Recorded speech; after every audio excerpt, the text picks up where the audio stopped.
Hello, welcome to the self-learning platform by Dr. Sushma Singh. Today we start Unit 9, Nation and Identity Concerns. E.V. Ramaswamy, Naicker, Nazrul Islam, Pandita Ramabai, Jaipal Singh, Khan Singh. Now let us discuss Jaipal Singh, 1903 to 1970. Jaipal Singh was a multifaceted personality.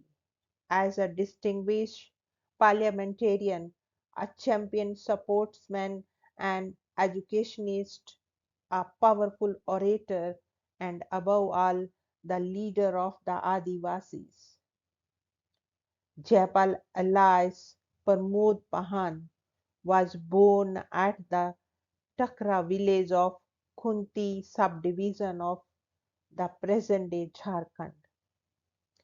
In childhood, his job was to look after the cattle herds. His destiny had a turn around with his admission to St. Paul's School, Ranchi in 1910.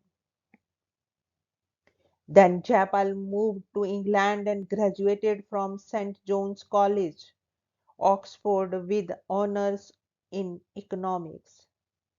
Jaipal was selected in Indian Civil Service, from which he later resigned.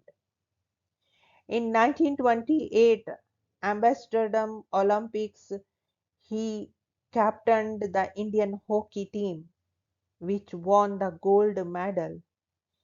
In 1934, Jaipal joined teaching at the Prince of Wales College of Achimota, Gold Coast, Ghana. In 1937, he returned to India as the principal incumbent of the Rajkumar College, Raipur. In 1938, he joined the Bikaner princely state as foreign secretary. Jaipal thought that with his varied experience, he could be more useful to country through the Congress. His encounter with Rajendra Prasad at the Sidhgat ashram in Patna, however, did not go well. The then governor of Bihar, Shri Sir Maurice Hallett, offered to nominate him to the Bihar Legislative Council, but Jaipal declined. In deference to their wishes, Jaipal then decided to go to Ranchi and assess the situation for himself. The return to Ranchi was Jaipal's homecoming. When the news got around that Jaipal had arrived at Ranchi, there was great excitement among the Adivasis. The United Adivasi Forum, called Adivasi Sabha, formed in 1938, made him the president of the organization.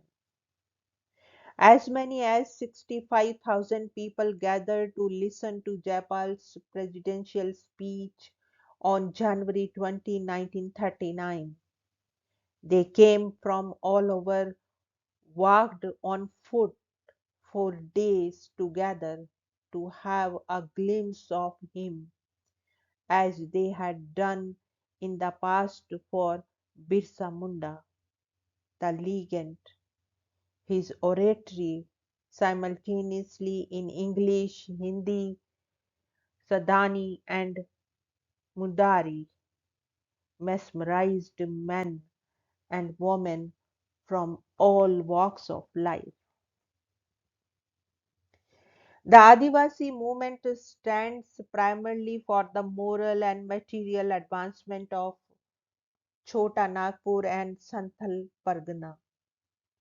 He declared and set as his goal a separate administrative status for the area. He was instantly the people's Marangomke, their supreme leader. The history of the region changed henceforth. With Jaipal at the helm, there was no looking back. He worked ceaselessly for a better future for his fellow Adivasis everywhere, and even beyond the frontiers of South Bihar. The Adivasi Sabha was changed into All India Adivasi Mahasabha. On the national political front, Jaipal had alienated himself from the Congress personally. He played an active role in the anti-compromise Congress conference at Ramgarh in 1940 in close alliance with the Subhash Bose. He went against the Congress stand and supported the British in the World War II and recruited men and women from Chota Nagpur for the British Army. Since 1946, he was a member of the Constituent Assembly, the Provisional Parliament, and was elected 4 times to Parliament until his death in 1970. As a close friend of the doyen of anthropology, S.C. Roy, and Warrior Alvin, and supported by Ambedkar, he led his glorious struggle, both inside and outside the legislature, to establish the Adivasi identity. With the creation of the Jharkhand Party and induction of an non-Adivasis into it in 1950, he changed the emotive culture movement in Jharkhand into a regional political movement free from any communal bias. The Jharkhand Party (JHP) was the first legitimate political party that drew the political agenda and gave the direction to the future of Jharkhand politics. The party became so strong that it played a vital role in the formation of government in the neighboring provinces of Orissa in 1957. Next point is championing Adivasi identity. As a member of Constituent Assembly, Jaipal played a key role in raising the issue of Adivasi identity. The dominant view in the assembly reflected a patronizing attitude towards the tribals. The discontentment in the tribal area existed due to their exclusion from the mainstream development pattern. It was believed that an industry led model of development would be a pinnacle for all ills in the tribal areas. The emphasis was on civilizing mission and assimilation of tribals into the national mainstream. Jaipal Singh countered this dominant view. Participating in the debate on the draft constitution on 24th August 1949, Jaipal Singh delivered an important speech on Adivasi's identity. He raised the existence of a tribal community in Jharkhand. He emphasized that the tribal people were the true and original inhabitants of India and as such had a claim to the whole of India. Yet he emphasized that reservation of seats for tribals in the legislatures was necessary. He also made an effort to divorce the case of scheduled tribe from that of the scheduled caste. Jaipal argued that Adivasi society always emphasized on equality and democracy. As he stated, Adivasi society was the most democratic element in this country. Can the rest of the India say the same thing? In Adivasi society, all are equal, rich or poor. Everyone has equal opportunity, and I do not wish that people should get away with the idea that by writing this constitution and operating it, we are trying to put a new idea into the Adivasi society. What we are actually doing is you are learning and taking something. Non-Adivasi society has learnt much and has still to learn a good deal.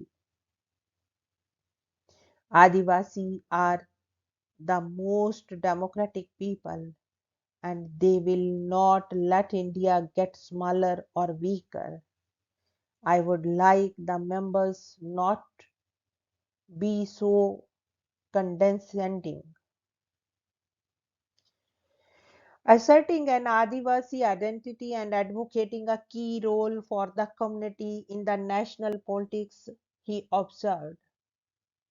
What is necessary is that the backward groups in our country should be enabled to stand on their own legs so that they can assert themselves.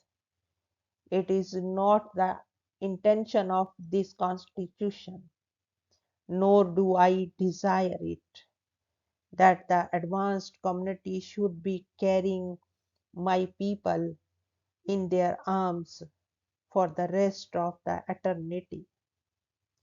All that we plead is that the wherewithal should be provided so that we will be able to stand on our own legs and regain the lost nerves and be useful citizens of India. I may assure non-Adivasis that Adivasis will play a bigger role part than you imagine if only you will be honest about your intentions and let them play a part they have a right to play. Now let us discuss Qazi Nazrul Islam 1899 to 1976. Qazi Nazrul Islam, the national poet of Bangladesh, was born in Churulia, Burman district, West Bengal. He lost his father in his childhood and had a financial hardship, thereby forced to work as a teacher in a lower Islamic school at the age of 9. Though his education went only up to 10th grade, he continued learning Arabic and Persian languages. As a boy, he translated Persian ghazals and Arabic writings in Bengali. He also educated himself enough to enjoy the writings of Neat, Shelley, and Whitman. Nazrul became a literary genius, writing 50 books of poetry and songs, 6 books of stories and novels, 3 books of translations, 53 plays, verse plays and operas, 2 movie scripts, 5 books of essays, and 4,000 songs and ghazals. He holds the world record of recorded songs, for most of which the music was composed by Nazrul himself.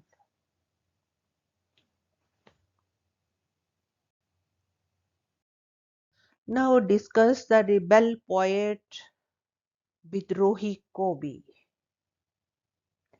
Nazrul was opposed to the British rule of India and took an active part through his writings on Swadeshi and Khilafat movement.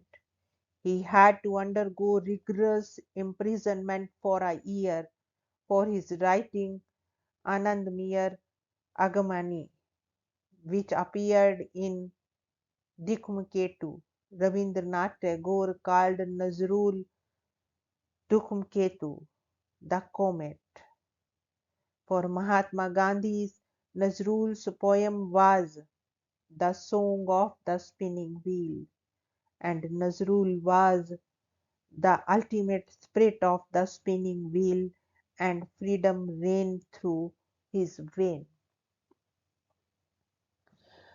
Nazrul came to be known as the Bidrohi Kobi, the rebel poet, for his astonishing masterpiece, the Bidrohi.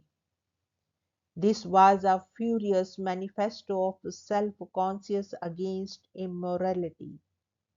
As Sajid Kamal describes, a universal proclamation, an affirmation, an inspiration, an invocation of the rebel within the hearts of each eye of the common humanity which lay oppressed, subjugated, exploited, resigned, and powerless.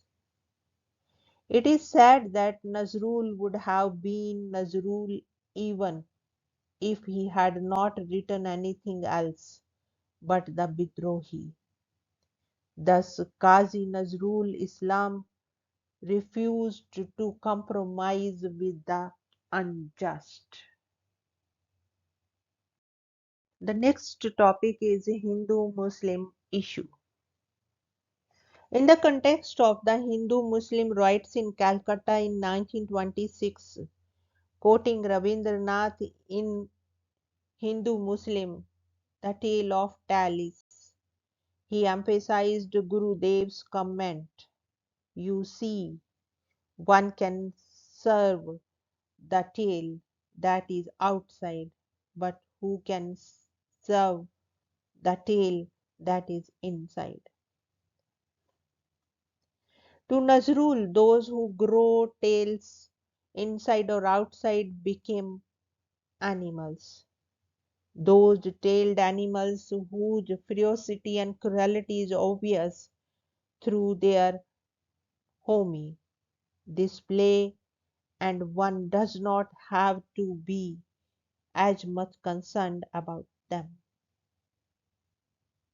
In this context, Nazrul criticizes the conscious attempt perpetuated by Hindus and Muslims to construct their respective oppositional identities through tikki and dadi. Nazrul's style is striking. The birthplace of this inner tale must be Tikkipur and Daristan. What a primitive and overpowering prosperity of human beings to be like animals. Their sadness about not being able to grow tail has found a remedial consolation in growing tiki dadi. Nazrul regrets how the universal relation of humanity has been transformed into adversity or animosity by raising walls after walls. He observes that one can live with the truth of religion, but the overbearing nature of the books of law codes create all the problems. Nazrul does not find difficulty tolerating Hinduhood or Muslimhood, but Tikki to Dari to intolerable because those seem to engender lot of achemicity and friction. Nazrul argues that such symbols which construct the essentials of religious identities have nothing to do with religion. Thus, he commented, having tikki is not essential to being a Hindu. It might be predatory. Similarly, dadi is not essential of being a Muslim. It is mulatto. These two brands of hair bunches have caused so much hair pulling. A strong believer in composition cultural, Nazrul blames Pandits and Mullahs for being responsible for constructing confrontational identities on the basis of meaningless outer symbols and divide the communities. As he concludes, today's squabble is also between Pandit and Mullah, not between Hindu and Muslim. The mess of Narayan and sword of Allah would not have problem because they are the same, and weapon in the hand of someone does not strike the other hand of the same person. His pronoun, all names have merged in him. In all this fight and squabble, it is confronting that Allah or Narayan is neither Hindu nor Muslim.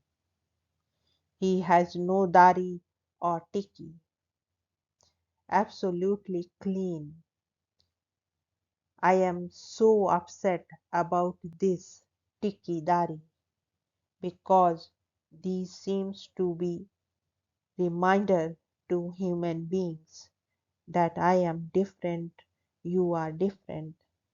These outwardly marks make humanity forget her eternal blood relation. He finds it unfortunate that Krishna, Muhammad, Christ have become communal property, and all these squabbles center on this property right. One is saying our Allah, the other is saying our Hari, as if the creator is like a cow goat, and the charge of setting such matters is on the shoulder of Justice Sir Abdul Rahim, Pandit Madan, Mohan, Malabhi, etc. One easily can see the outcome by visiting the wards full of wounded bodies of the medical college.